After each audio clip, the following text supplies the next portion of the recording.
discussed about this one, if you remember, right? Heat transfer. And you can see the application of heat transfer in rolling, in metal extraction, in refining. So everywhere there is the involvement of heat capacity, right? But mostly we are using what? Heat capacity at constant pressure rather than heat capacity at constant volume. So you have to check when you have to use Cp and when you have to use Cv value. Otherwise, the calculation will be wrong. You cannot use directly heat, right? Because in Excel case, pressure is constant, so there we have to use Cp value. And when there will be volume constant, you have to use Cv value rather than Q, right? Okay, so already we discussed all these things, and we also got a concept that is called enthalpy. Right? Enthalpy means that is QP basically. Change in enthalpy is QP. The total heat content in the system at constant pressure. Okay, whether it is absorbing the heat or whether it is releasing the heat. That heat at constant pressure is called enthalpy. So most of the case in metallurgical field we are using enthalpy, we are not using Q. If you see, when you do calculations later, you will see we are using mostly enthalpy, Cp, Cv, all these things, not directly Q.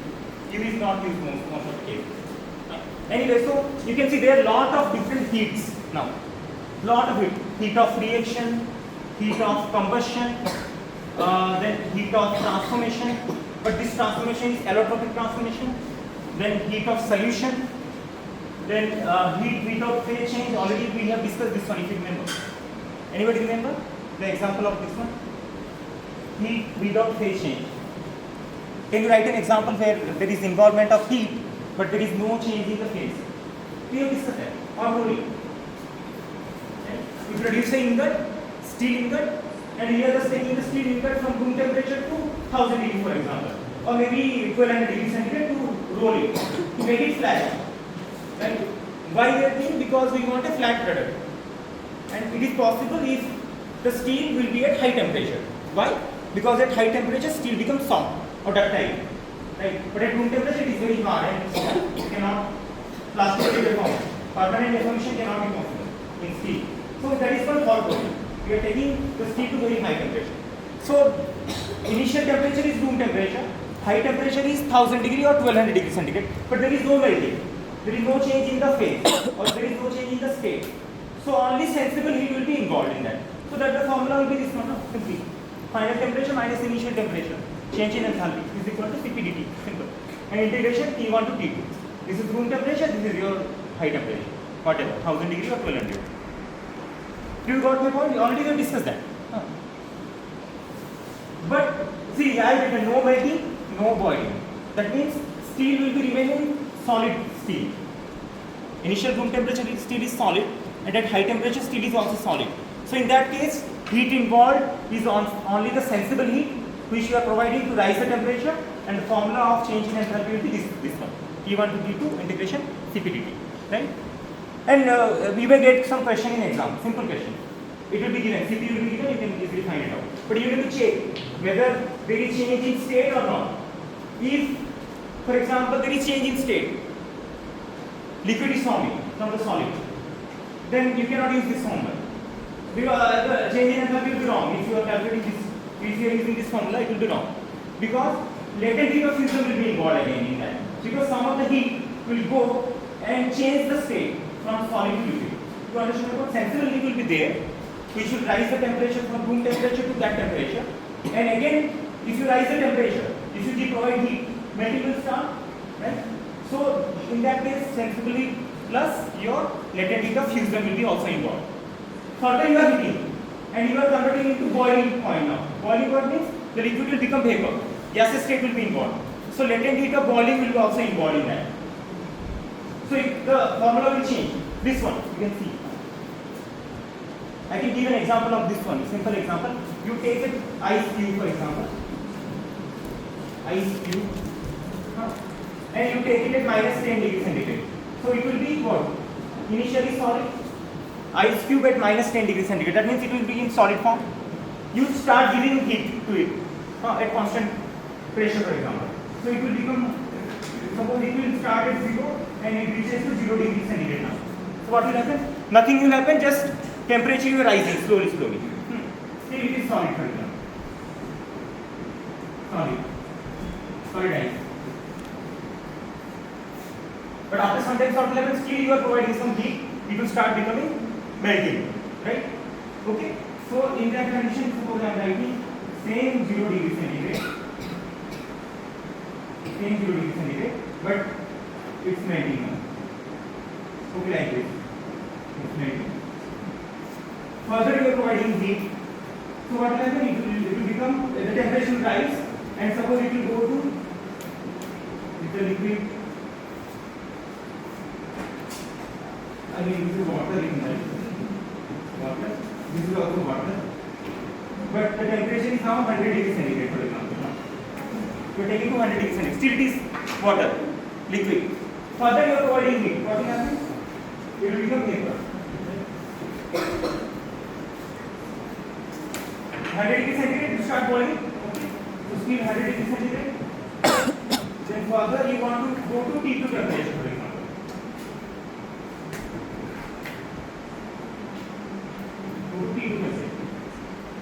You started with T1, for example. You go to T2 temperature. So it will become what? It will suppose go to 110 degrees Celsius. But still it is in gaseous state. See, sensible heat is involved to change the temperature. Like this one is sensible heat, you can see. It's just rising the temperature. But same temperature is there, but phase change occurs. Solid become liquid now. So what will happen? Another heat will be involved which change the state. That is called enthalpy of fusion, you can say. A heat of fusion. Okay. Then further you are rising the temperature. You are reaching to 1000 degrees. Sorry, 100 degrees. 100 degrees centigrade. So here sensibility is involved again. Okay. But still you are providing some heat. So it will become vapor now. So phase or state will change again, liquid to gas state. So enthalpy of boiling will be involved, or heat of boiling, whatever you can say. And finally, again you are rising the temperature, again some sensibility will be involved at 110 degrees centigrade. Just final temperature is T2, initial temperature is T1. You can see the formula. HT2 minus HT1, change in enthalpy is equal to, you can see, solid is here, dt. Then LF is what? Latent heat of fusion. Okay. Then this is melting point to boiling point, kind of. Again liquid is there, right? Sensibility. Cp liquid, fine. Then you can see again boiling point to T2 degree. Gas is involved. That is, this is the formula finally. But here the LT is here. Latent heat of boiling. Okay. You understood or not? When there is no change in state, solid to liquid, liquid to gas, only sensibility will be involved. CPDT. Integration T1 to T2 CPDT.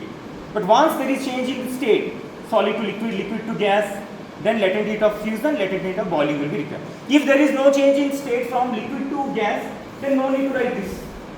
LB. LB will be not involved. Latent heat of boiling will be not involved. Only melting. Okay? Is it clear? You can solve some numericals. Everything will be given, just put it and write the answer. Okay? In the exam. And you can see heat of reaction. This is one of the example, heat of reaction. That means Fe2O3 is what? Hematite. You remember? This is the main ore of iron. Fe2O3 is hematite. This is the main ore of iron. And you are reacting with carbon monoxide. And carbon monoxide is a reducing gas. It will reduce it. And finally you get Fe3O4. It is reduction process, no? Is it? Yes. We are converting Fe2O3 to Fe3O4. Fe3O4 is what? Magnetite, if you remember. No? Hematite to magnetite. Transformation of hematite to magnetite is a reduction process. We are removing oxygen. Okay? Do you got my point? And finally, you get CO2 also. So this reaction involved minus 2.67 kilojoule per mole and temperature is 1000 degree Kelvin. Okay.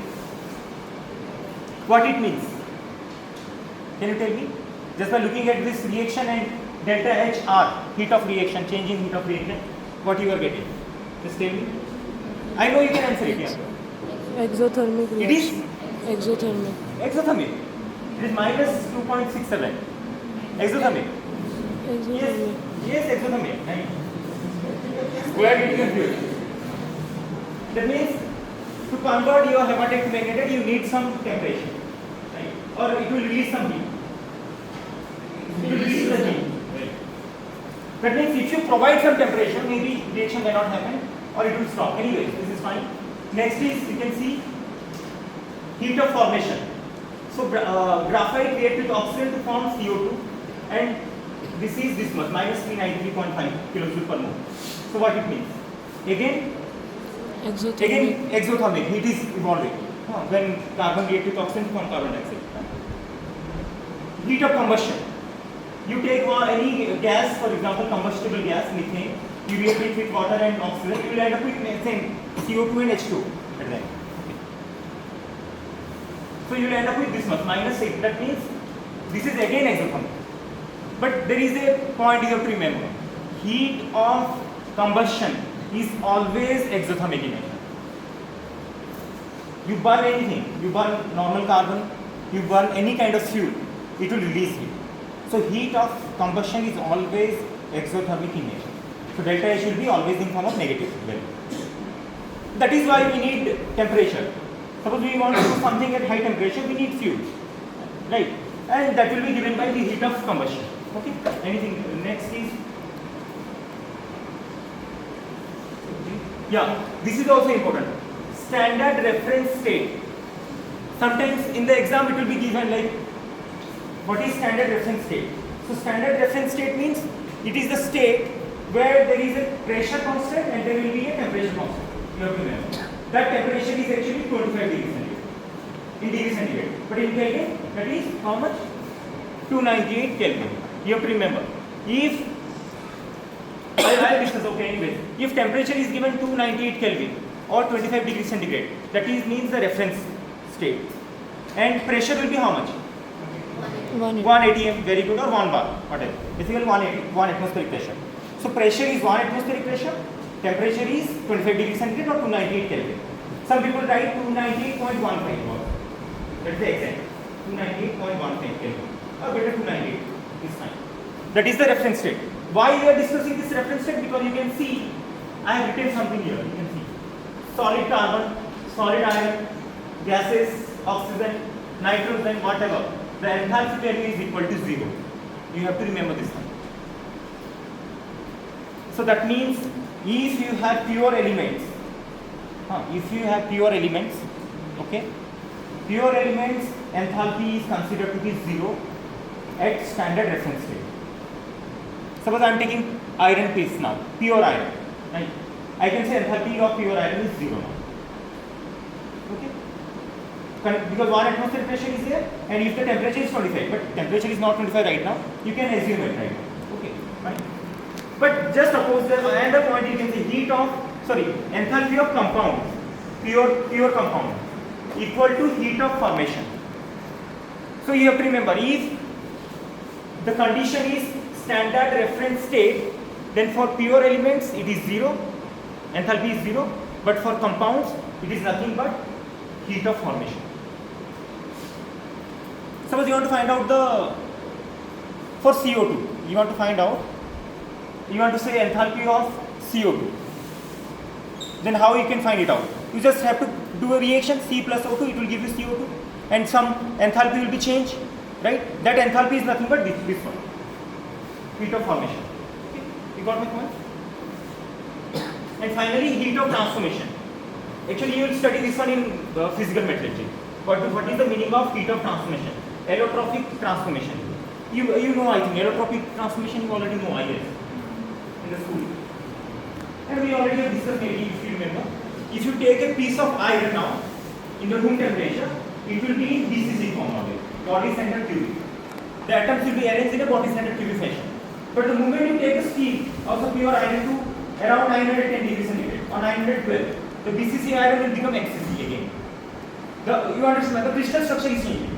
BCC to FCC. Again, if you take the temperature to 1395 or 1396, the BCC will again become, FCC will become again BCC. This is the thing, for example. You start the iron, Fe, at room temperature, you heat it, and you take it to 910 degrees centigrade or 12 around. It will become iron. But then finally you take it, this iron, to 1395 or 1396. This is actually room temperature iron, so BCC. This will become now FCC, and again it will become BCC. You can see there is change in crystal structure, right? If there is change in crystal structure, we call technically that is what? Allotropic transformation, or you can say solid state phase transformation. Because this iron is still in solid, but there is a change in crystal structure, so we call it solid state phase transformation.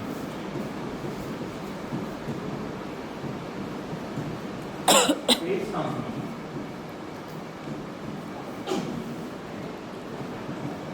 There is a particular subject in your coming semester, phase transformation. Entire subject is on phase transformation. Okay, you just remember this. How you can say phase transformation is occurring? You need to check the crystal structure, whether the crystal structure is changing or not in solid state. That is called phase transformation. Okay. So that means actually to convert from BCC to FCC, FCC to FCC to BCC, it involves some amount of heat. That heat involved is actually what? This one. Heat of transformation. Okay. It may be exothermic, and basically, if you move it like this, it is endothermic in nature. I have written, I guess. Yeah. See, BCC iron become FCC iron. What is happening? Plus 0.9 kilojoule per mole. That means it is absorbing the heat. Then only it is becoming this. Again, it is absorbing it is becoming this. And finally, if you rise the temperature further, what will happen? It will become a molten state. Complete state change will be off. Around how much? 1538 or 1539? That is the magic. It is 1538 to 1539. Similarly, you just start with liquid iron and you slowly cool it. What will happen? First you will get BCC iron. Again you cool it, you will get FCC iron. Again you cool it, you will become finally BCC. This is again phase transformation occurring from high temperature to low temperature. So it also involves heat. It will be just different, opposite. It will become exothermic, very good. It will release heat. When you are heating, it is absorbing heat. When you are cooling, it will release the heat. So this will be becoming just negative for that. Okay, you got this point? So next is heat of solution. Heat of solution means you want to make a solution. Solution means suppose you have a solid, you put it into a solvent. So you finally get a solution. Solid plus solvent will give you a solution at the end. One example I have written, see, so you take sodium hydroxide and put it into water, you will see this sodium hydroxide will break down into sodium ion and OH minus ion. Right? It is aqueous form, right? And you will see it is minus 44.5. That means heat will be evolved. You can do this in your lab also. If you have a thermodynamic lab, right? Yes. I have sodium hydroxide, you take sodium hydroxide and put it in water and feel the heat. You will see the temperature rise suddenly. You can feel the heat by holding it in hand simply. Because it is exothermic in nature. Okay? Similarly, you can see if you have ammonium nitrate and you put it in water, it will become a solution. So finally, it will give you ammonium ions plus nitrate ions. But you can see the change in enthalpy. Then the solution is positive. What will happen? That means it will become cooler. You can feel the heat that it is becoming cooler and cooler each time. Right? So it may be positive, it may be negative. Exothermic or endothermic. I think this is clear, most of the thing. But this one is important, you have to know this part and this one. These two are very much important. And yeah, heat of reaction. Yeah, this is also important. You will come across it, this one, most of the time. And heat of formation also. So 1, 2 and last two are very much important.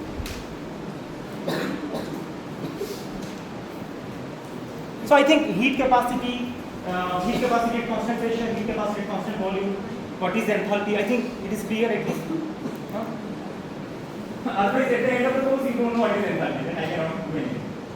Is it fine?